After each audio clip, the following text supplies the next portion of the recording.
ഇപ്രാവശ്യം എൻ്റെ ഭാര്യയാണ് പഞ്ചായത്ത് മെമ്പറായിട്ട് നിൽക്കുന്നത്. വനിതാ സംവരണ സീറ്റാണ്. അപ്പം മാഷിൻ്റെയും ഫാമിലിയുടെയും ഒക്കെ വോട്ട് ചെയ്തു തന്ന് ഞങ്ങളെ ഒന്ന് സഹായിക്കണം. ഒരു അപേക്ഷയാണ്. മാഷ് പഠിപ്പിച്ച പോലെ തന്നെ ഞങ്ങൾക്ക് ആ അനുഗ്രഹമൊക്കെ തന്ന്. ഇവൻ എൻ്റെ നല്ല സ്റ്റുഡൻ്റ് ആയിരുന്നു. നല്ല സ്റ്റുഡൻ്റ് ആയിരുന്നു. പഠിക്കുന്ന സമയത്ത് ഇപ്പം വലിയ ഒരു ബ്രില്യൻ്റ് ഒന്നും അല്ല. ഇവനേക്കാൾ ഏറ്റവും നല്ല കേമന്മാർ ഇഷ്ടം പോലെ ഉണ്ടായിരുന്നു. അപ്പം ഞാൻ ആലോചിച്ച് ഈ നാശം എവിടെ പോയി അവസാനിക്കും? കാര്യം പരീക്ഷക്കും പാസ്സാവില്ല, വരേയില്ല. അങ്ങനെ ബാക്കിൽ ഊട്ടയുള്ള നിക്കറ് ഇട്ട് വന്നിട്ട് ഓർമ്മയുണ്ട വിമല ടീച്ചറിനെ എന്നെയും കൂടി ചേർത്ത് കൊണ്ട് നീ ബാത്റൂമിൽ ലവ് ചിഹ്നം എഴുതി വെച്ചിട്ട് ആരോ ഇട്ടത്?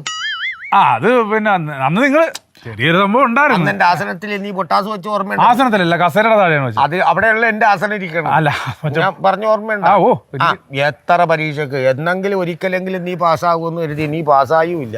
നീ ഗതികെട്ട് നാറാണക്കല്ല് തോണ്ടുമെന്ന് കരുതിയിരുന്ന നീ രക്ഷപ്പെടുകയും ചെയ്ത് നല്ലോണം പഠിക്കണ പിള്ളേര് എഞ്ചിനീയറിങ്ങും ഡോക്ടറും ഒക്കെ ആകുകയും ചെയ്തു.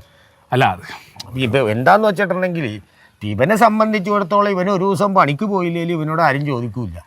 എന്താണ് രാഷ്ട്രീയമാണല്ലോ, നമ്മുടെ രാഷ്ട്രീയമാണ്. അപ്പം എന്താണ് പണി, എന്ന് പോയില്ലേ എന്ന് പോലും ചോദിക്കൂല. ഇന്നിപ്പോൾ ഇവന് ഒരു ദിവസം പോകാതിരുന്നാലും ആൾക്കാർ ചോദിക്കൂല എത്രയാണ് ശമ്പളമെന്ന് പോലും ചോദിക്കൂല. അങ്ങനെയുള്ള ഇവന് ഈ കാറായി, വീടായി, റോഡായി, എല്ലാമായി ഇല്ലടാ. അതെ അതെ, ഒരു ഭാഗ്യമാണ് മാഷേ. മറ്റവന്മാർക്ക് ഇതൊന്നും ആയിട്ടില്ല. അപ്പം പലരും എന്നോട് പറയും, മാഷേ അവനെ കണ്ടു പഠിക്കുക, ഇവനെ കണ്ടു പഠിക്കുക എന്നൊക്കെ ഇഷ്ടം പോലെ പേര് പറയും.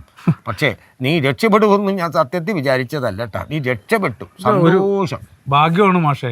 ഭാര്യ നിനക്കില്ലേ? ഭാര്യയില്ലെന്ന്, ഇതൊക്കെ ഒരു ഭാഗ്യമാണ്. ഇതൊക്കെ ലക്ഷത്തിൽ ഒന്ന് മാത്രമേ ഉണ്ടാവുള്ളൂ. അല്ലെങ്കിൽ ലക്ഷത്തിൽ ഒന്നേ ഒരു പ്രാവശ്യമേ ഉള്ളൂ, ബാക്കിയൊക്കെ പൂജ്യങ്ങളാണ്. അതെ.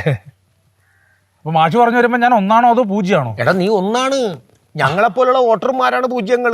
പക്ഷെ രാഷ്ട്രീയക്കാരനായി നീ ഒരു കാര്യം മനസ്സിലാക്കണം. ഞങ്ങളെപ്പോലുള്ള വട്ടപൂജ്യങ്ങൾ നിന്റെ ഒന്നിന്റെ കൂടെ ചേരുമ്പോഴാണ് 1 10 ആകണമെന്നും 100 ആകണമെന്നും 1000 ആകണമെന്നും 10000 ആകണമെന്നും 1,00,000 ആകണമെന്നും. ഒരു രാഷ്ട്രീയക്കാരനായതുകൊണ്ട് പറയണതല്ല, ഞങ്ങളുണ്ടെങ്കിലേ നീ ഉള്ളടാ.